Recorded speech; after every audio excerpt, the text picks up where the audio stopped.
இன்னைக்கு காலையிலேயே நல்ல மழை ஸ்டார்ட் ஆயிடுச்சுங்க. மழைக்காலம் வந்தாலே இந்த ஹேங்கிங் பிளான்ட்ஸ் எல்லாம் ரொம்ப அழகா வளர ஆரம்பிக்குங்க. வெயிலுக்கு கொஞ்சம் டல்லா இருந்த இந்த பிளான்ட்ஸ் எல்லாம் பாருங்க, இப்போ எந்த அளவுக்கு நல்ல அழகா வளர்ந்து தரைக்கு கீழே வரை தொட்டுக்கிட்டு இருக்குங்க. இதை எல்லாத்தையுமே கட் பண்ணி ரீபாட் பண்ணி வைக்கணும். மண்கலவை ரெடி ஆனதுக்கப்புறம் இதை நம்ம கட் பண்ணி ரீபாட் பண்ணி வச்சிடலாம். இந்த பிளான்ட்ஸ் எல்லாம் ஒரு சின்ன சின்ன கட்டிங்ஸ் இருந்தாலே ரொம்ப அழகாக ரொம்ப ஈஸியாகவுமே வளர்ந்துடுங்க. ரோஜா செடிகளில் புதிய துளிர்கள் வந்து நிறைய மொட்டுக்கள் வைக்க ஆரம்பிச்சிடுச்சு. எல்லா செடிகளிலுமே நிறைய மொட்டுக்கள் வச்சுருக்குங்க. இன்றைக்கி இந்த செங்கோனியம் பிளான்ட்டை ரீபாட் பண்ணி வச்சுட்டேன். நம்ம நாட்டு சாமந்தி செடியை பாருங்க, எந்த அளவுக்கு அழகாக பூக்கள் வந்திருக்குன்னு.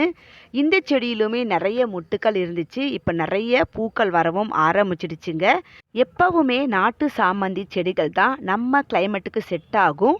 ரொம்ப நிறைய பூக்களும் கொடுத்து ரொம்ப அடர்த்தியாக வளருங்க. இதுக்கு முன்னாடி நிறைய கலர்ஸ்கள் வச்சு ட்ரை பண்ணி பார்த்துட்டேன். ஆனால் நம்ம நாட்டு சாமந்தி வெள்ளையும் மஞ்சளும் மட்டும்தான் சூப்பராக வளருதுங்க. இந்த வீடியோ பிடிச்சா லைக் பண்ணுங்கள், ஷேர் பண்ணுங்கள், கமெண்ட் பண்ணுங்கள்.